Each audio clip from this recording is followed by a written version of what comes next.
Masvita, why don't you start us off? Okay. Hey, Pete, how important is it late in the season for a team to see a complete game in terms of from practice and then the execution, regardless of the opponent? Well, it's always important, just to keep making progress and keep a good feeling about what you're doing and your work.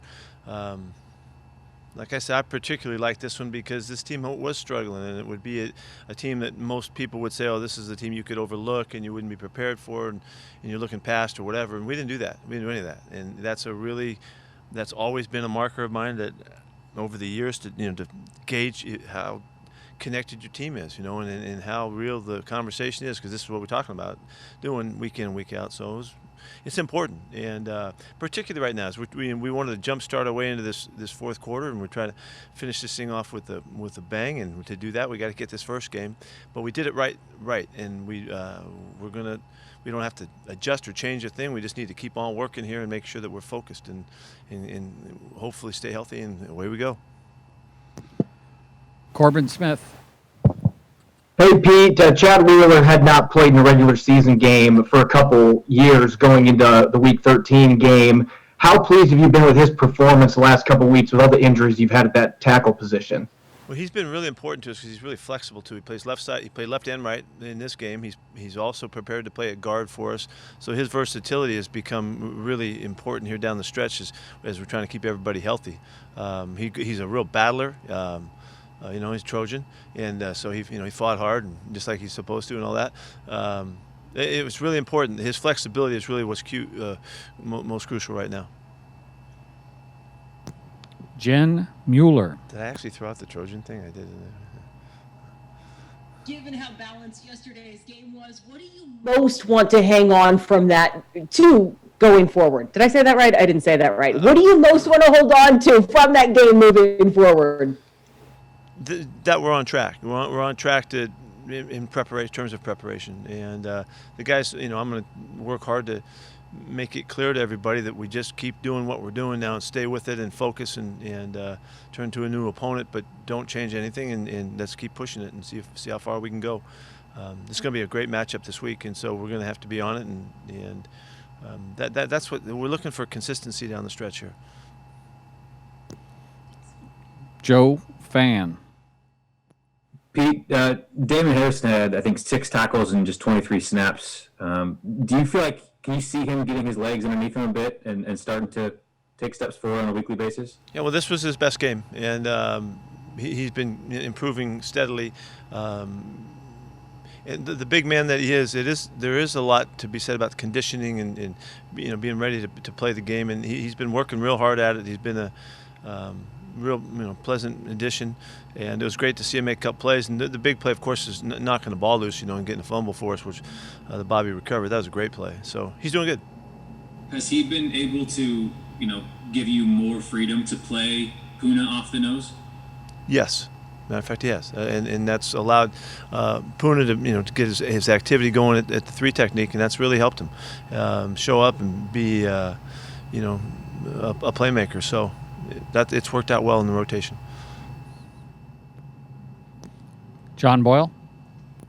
Yeah, Pete, just curious to get your thoughts on the season Dwayne Brown's having. I know he battled that knee and other issues last year, and you guys have been managing him this year, but for him to be out there every game and playing at the level he is at 35 years old, just how impressive has he been? Yeah, he's amazing. He's an amazing member in this club.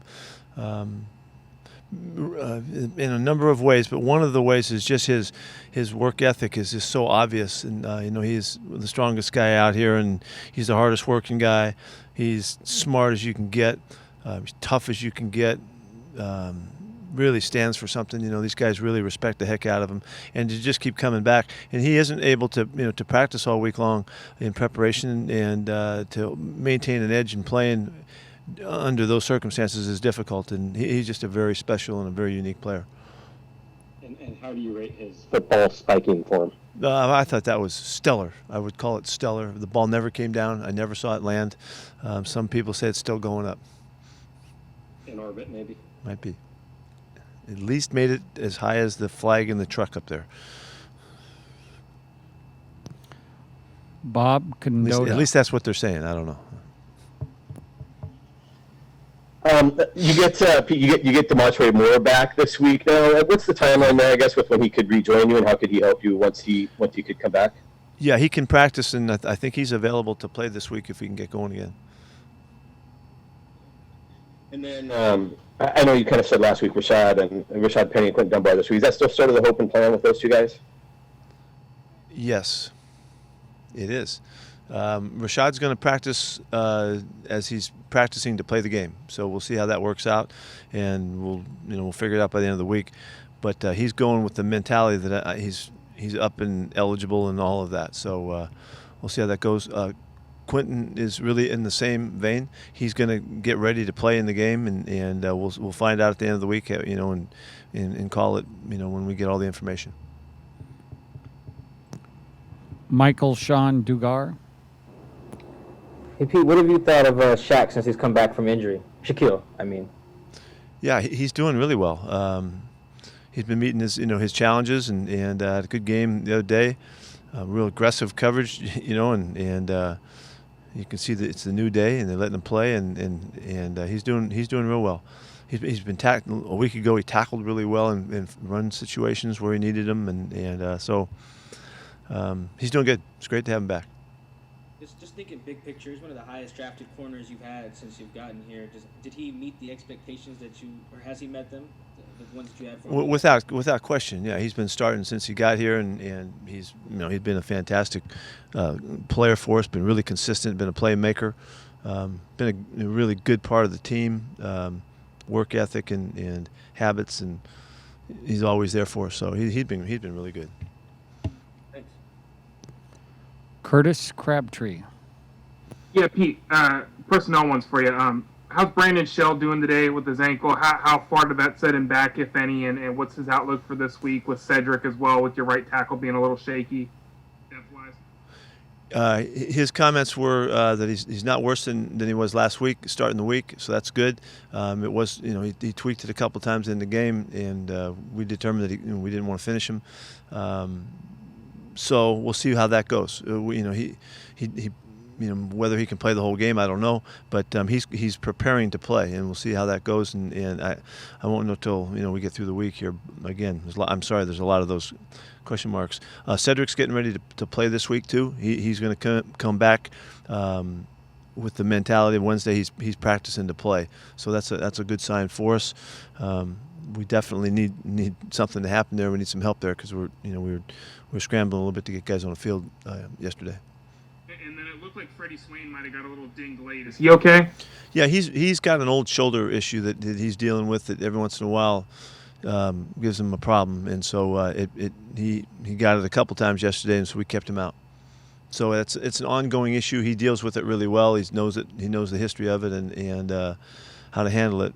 But when it goes, he needs a break, and he had to do that yesterday.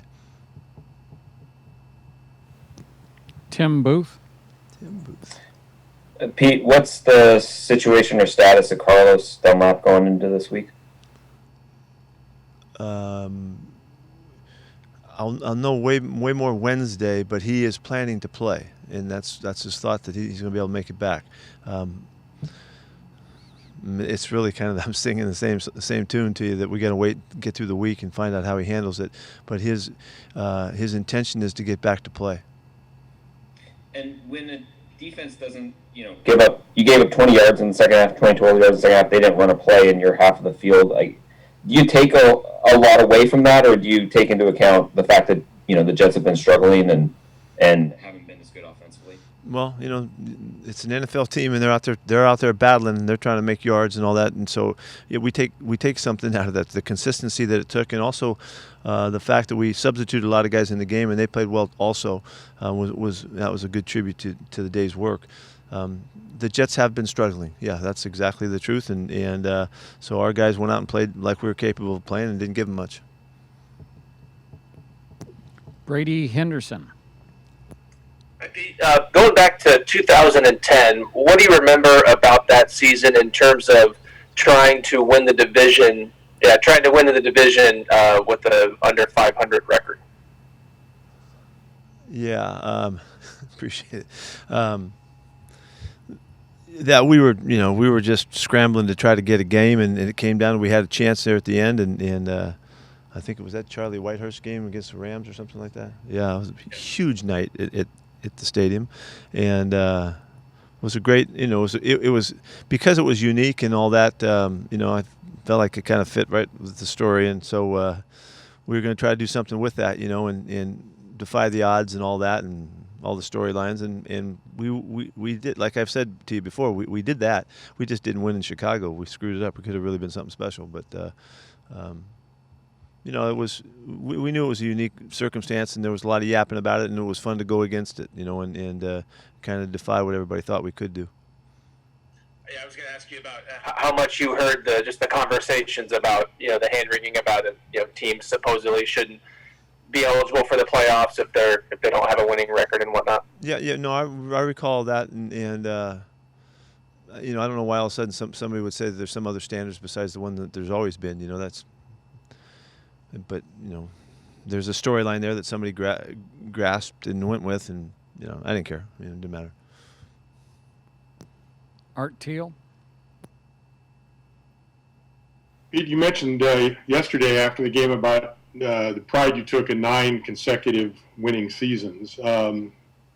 Was that something imaginable, especially given the fact that we were talking with you last week about your 1 year with the Jets? That's a pretty remarkable landmark, I guess, in a coaching career.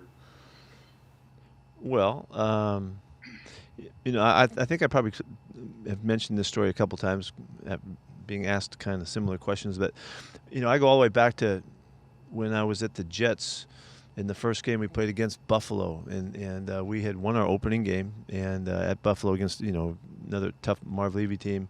It was a cool win, first win ever, from as a head coach and all. I thought it was going to be easy, and I remember noting on that day that the Bills had won, I don't know what it was, maybe 6 or 7. It seemed like divisions in a row. That was when they were going back to the Super Bowl the 4 times and all of that, and realizing that kind of consistency was possible, and that kind of consistency was, to me, was worthy of shooting for, and setting as the standard, that you can come back year after year after year and keep showing that that you belong and that you're worthy and all that. So. To look back, on these years, and then the years also at SC, I'm always proud to look back and say that there's been consistency that's obvious, and that you can't deny it, and that's pretty cool. I mean, I wish it was all championships, but on the other side of it, it's hard. There aren't very many guys that get to coach in this league for 10 years, and so and I would have not thought that would be possible in the NFL when I was coming in and I was coming back to it, but I wanted to go for it, and so I don't know if that answers your question, but I think it's difficult to do, and I realize that. I just wish that there was a couple more wins on each one of the ends of those seasons. Speaking of degree of difficulty, did you notice the Bills had their first division championship in 25 years? Yeah, they're a good-looking club. We saw that, up close and personal. But that's an impressive season. It's a great job for their. It's too bad that their fans weren't there. They have a great fan base there, and they would have just loved every bit of that. And after being through it, because they knew the success, from years past, and had really celebrated it, and they would have loved it. But they get it, but it's just not the same as not being there. So. Greg Bell. Hi, Pete. With how KJ Wright's played and all the positions he's played, how much has he showed you maybe this isn't his last year after all, and maybe he fits in your plans beyond? I don't know who was talking about his last year. He and I don't talk about last year's. He's playing terrific football. And maybe even to his surprise a bit, that he's been so active playing outside. He's always loved to be behind the line of scrimmage, be an inside linebacker. And, we started him outside, and then move to get him, behind the ball and all. But man, he's been playing great. It allows the position allows for his freedom to make plays in the run and the passing game, and rushing the passer at times. And it suits him really well. So I don't know. He's looking pretty good right now. I don't know why we'd be talking about anything other than playing football for about as long as he wants to. And then you mentioned yesterday about the playoff bubble that the NFL is discussing. When fans hear bubble, they think NBA, NHL. We're talking just individual team bubbles for the playoffs, right? I don't know that, Greg. I don't know what to tell you. I don't have any information at all on that. I'm not sure what they're thinking. And I know that they've had some meetings. I know John's got some meetings coming up too, particularly about what's going on in postseason. I don't have any information. Sorry. Is there part of you that just wants it to be status quo because you guys have been so consistent that don't change it? No, I wouldn't want to change anything. Why we have this thing under control as much as you could, and our guys know how to do it, and our people know how to maintain it and orchestrate it, and why would we? There's no way in the world we'd want to change, So. Right. Thanks.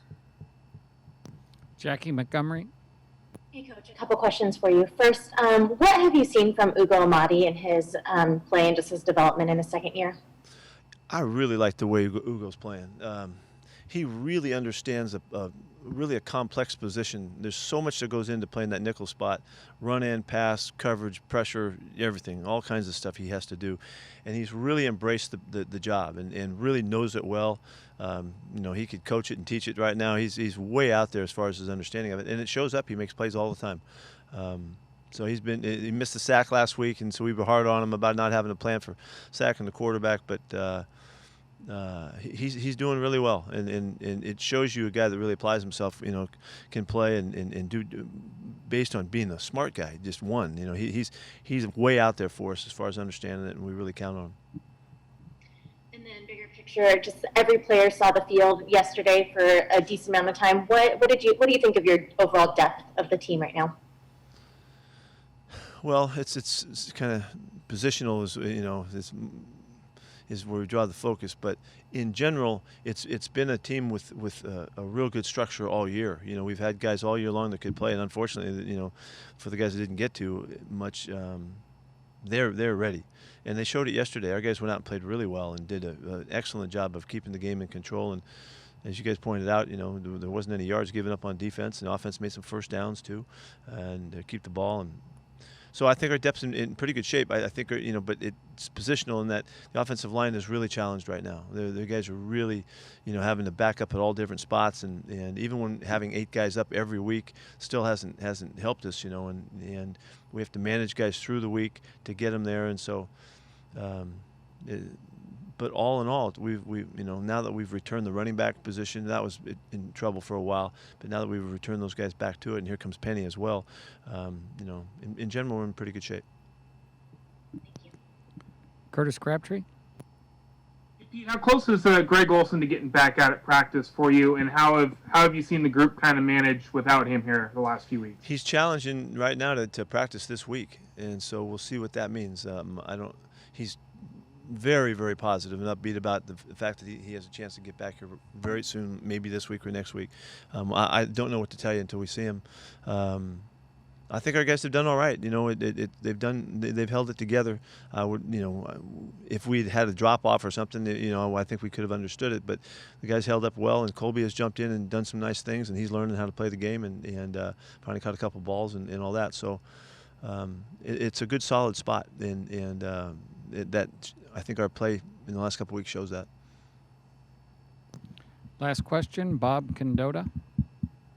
Yeah, just one. We saw DK Metcalf come out of the game early and go to the sidelines for a couple of plays. Obviously, he came back and all that. But what happened there? Is that just getting his ankle retaped, or?